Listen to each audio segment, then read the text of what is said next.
Hello everyone. तो आज का हमारा टॉपिक है ट्रांसजेनिक क्रॉप या जेनेटिकली मॉडिफाइड क्रॉप। तो इसको समझते हैं। सबसे पहले देखते हैं ट्रांसजेनिक क्रॉप और जेनेटिकली मॉडिफाइड क्रॉप क्या होती हैं और कैसे तैयार की जाती हैं ट्रांसजेनिक क्रॉप।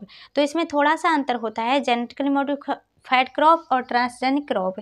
तो इन दोनों में थोड़ा सा अंतर होता है। ट्रांसजेनिक क्रॉप क्या होता है, इसमें कंप्लीटली डिफरेंट ऑर्गेनिज्म से कोई भी जीन निकाल के, ठीक है, स्पेसिफिक एक जीन निकाल के हमारे प्लांट सेल में ट्रांसफ़र किया जाता है या इंसर्ट किया जाता है, तो उसे बोल देते हैं हम ट्रांसजेनिक क्रॉप। जबकि जेनेटिकली मॉडिफाइड क्रॉप क्या होती हैं, इसमें प्लांट सेल में ही डीएनए में ही मॉडिफिकेशन करते हैं, उसमें चेंजिंग करते हैं थ्रू जेनेटिक इंजीनियरिंग, तो उसको बोल देते हैं हम जेनेटिकली मॉडिफाइड क्रॉप। ठीक है, तो इसमें बाह्य जीन को लेते हैं, कोई भी फॉरिजन जीन है उसको लेते हैं और इसमें प्लांट की डीएनए में ही चेंजिंग करते हैं। ठीक है, इसमें कोई भी बाह्य जीन को नहीं लेते हैं। जैसे कि इसको देखते हैं ट्रांसजेनिक क्रॉप को। ठीक है, तो ट्रांसजेनिक क्रॉप को देख लेते हैं। यहाँ पे ये है प्लांट, ठीक है, और ये है डिफरेंट ऑर्गेनिज्म कोई भी है। जैसे यहाँ पे ले लिया बैक्टीरिया, तो यहाँ पे बैक्टीरिया का जीन निकाल के यहाँ पे है ये सोयल बैक्टीरिया। ठीक है, तो इसका जीन निकाल के हमारे प्लांट सेल में, प्लांट के डीएनए में ट्रांसफ़र करते हैं। सोयल बैक्टीरिया में इसमें क्या होता है, क्राई जीन होता है। क्राई जीन होता है, ये जीन इसमें ट्रांसफ़र कर देते हैं, इंजेक्ट कर देते हैं प्लांट सेल में। ठीक है, अब क्राई क्या होता है, इसमें क्राई होता है क्रिस्टल प्रोटीन होता है।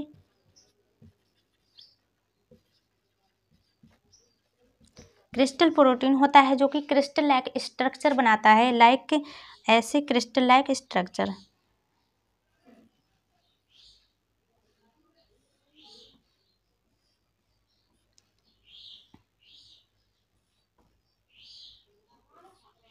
क्रिस्टल लाइक स्ट्रक्चर बनाता है, तो ये बैक्टीरिया में पाया जाता है क्राई जीन। ठीक है, जो कि क्रिस्टल लाइक स्ट्रक्चर के फॉर्म में होता है।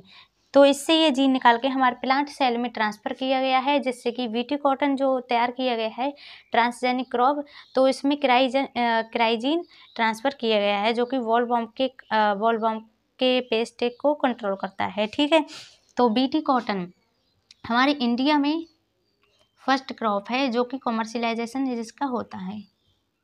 बीटी कॉटन में कौन सा जीन है, cry first AB and second first AC and second AB। ठीक है, ये है जो वॉलवॉर्म को कंट्रोल करता है। ठीक है, इंसेक्ट पेस्ट वॉलवॉर्म को कंट्रोल करता है। और जो क्राई सेकेंड AB है, ये जो डिप्टेरा ऑर्डर के इंसेक्ट पेस्ट होते हैं उसको ये कंट्रोल करता है। ठीक है, तो ये क्राइजीन पाया जाता है हमारे बैक्टीरिया में, इससे निकाल के अपने प्लांट में ट्रांसफ़र करवाते हैं, जिससे कि हमारी ट्रांसजेनिक क्रॉप तैयार हो जाती है। ठीक है, ये इंडिया की फर्स्ट क्रॉप है जिसका कॉमर्शलाइजेशन होता है हमारे इंडिया में, और ट्रांसजेनिक क्रॉप का कॉमर्शलाइजेशन होता है। इसके अलावा जो बीटी ब्रिंजल है, सबसे पहली क्रॉप तो ये थी इंडिया की, बीटी ब्रिंजल डेवलप की गई थी। ठीक है, बीटी ब्रिंजल डेवलप की गई थी सबसे पहली क्रॉप, लेकिन ये रिलीज़ नहीं हुई है क्योंकि इसमें जो टॉक्सिन पाया जाता है वो ह्यूमन हेल्थ पे प्रभाव डाल सकता है, क्योंकि ये एंटीबायोटिक दवाओं को अप्रभावी बना सकता है। ठीक है, इसलिए इसको रिलीज़ नहीं किया गया है। इसके अलावा दहा हाइब्रिड मस्टर्ड की वैरायटी है, दहा हाइब्रिड मस्टर्ड 11, तो ये मस्टर्ड की वैरायटी है। इसको भी अपनी इंडिया में डेवलप किया गया है, लेकिन इसके भी ऊपर सुप्रीम कोर्ट में केस चल रहा है, इसलिए इसको भी रिलीज़ नहीं किया गया है। तो ओनली वन क्रॉप है, ट्रांसजेनिक क्रॉप है अपनी इंडिया में, बीटी कॉटन, जिसका कॉमर्शलाइजेशन किया जा रहा है। ठीक है, इसके अलावा है बीटी पोटैटो, वर्ल्ड लेवल पे BT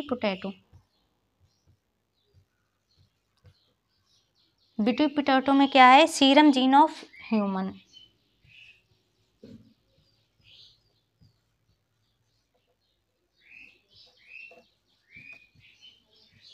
human.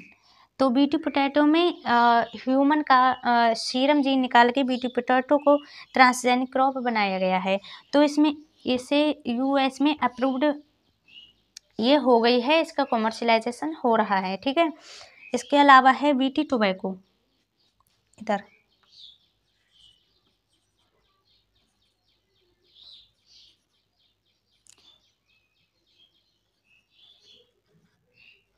BT tobacco crop है।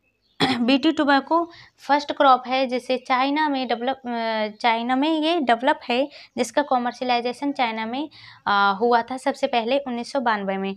ठीक है, तो इसमें क्या है, ग्लूटानिन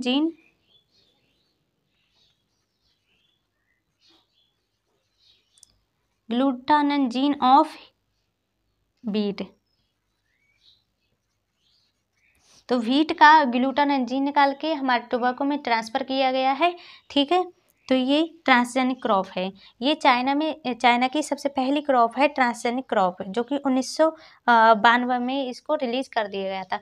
तो फर्स्ट कंट्री है ट्रांसजेनिक क्रॉप में, फर्स्ट कंट्री है चाइना।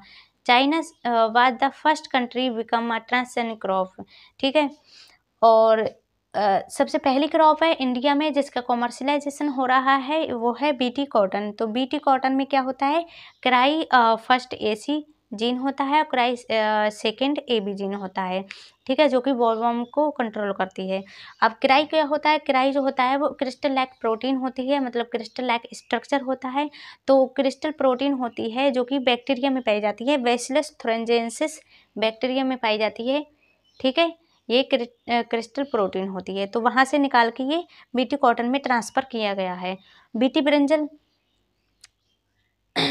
ब्रिंजल जो क्रॉप है, ट्रांसजेनिक क्रॉप, इसमें बीटी बेस होता है, वो ह्यूमन हेल्थ को प्रभाव डाल सकता है, क्योंकि ये एंटीबायोटिक दवाओं को अप्रभावी बनाता है, जिससे कि इसका कॉमर्शलाइजेशन नहीं हो रहा है हमारे इंडिया में, इसको रिलीज़ नहीं किया गया है। आगे है जो मस्टर्ड है, दहा हाइब्रिड मस्टर्ड, जो ट्रांसजेनिक क्रॉप है, डेवलप हुई है, लेकिन इसके ऊपर सुप्रीम कोर्ट में केस चल रहा है, इसलिए इसे रिलीज़ नहीं किया गया है। तो ओनली वन क्रॉप है हमारे इंडिया में, बीटी कॉटन, जिसका कॉमर्शलाइजेशन हो रहा है, कॉमर्शियल प्रोडक्शन इसका हो रहा है। यूएसए में पोटैटो को अप्रूव्ड मिल गया है।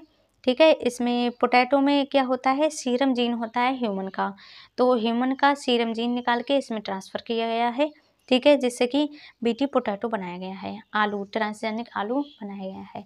इसके अलावा देखते हैं ट्रांसजेनिक क्रॉप है, नॉन ब्राउनिंग एप्पल है, नॉन ब्रूसिंग पोटैटो है, इसको भी ट्रांसजेनिक क्रॉप बनाई गई हैं।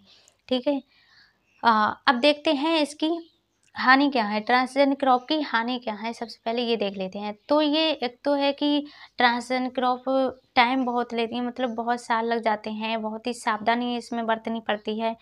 इसके अलावा ये ह्यूमन हेल्थ पे इफ़ेक्ट भी डाल सकती हैं, तो इसको भी देखना पड़ता है। ओके, और इसकी बेनिफिट क्या है ट्रांसजेनिक क्रॉप के, एक तो है कि ये इंसेक्ट पेस्ट के रेजिस्टेंस प्लांट बनाए जाते हैं, जिससे कि ये केमिकल को रिड्यूस करती हैं, पेस्टिसाइड या इंसेक्टिसाइड को रिड्यूस करती हैं, कम करती हैं। ठीक है, जिससे कि हमारी सॉइल फर्टिलिटी बनी रहती है, मतलब हमारी जो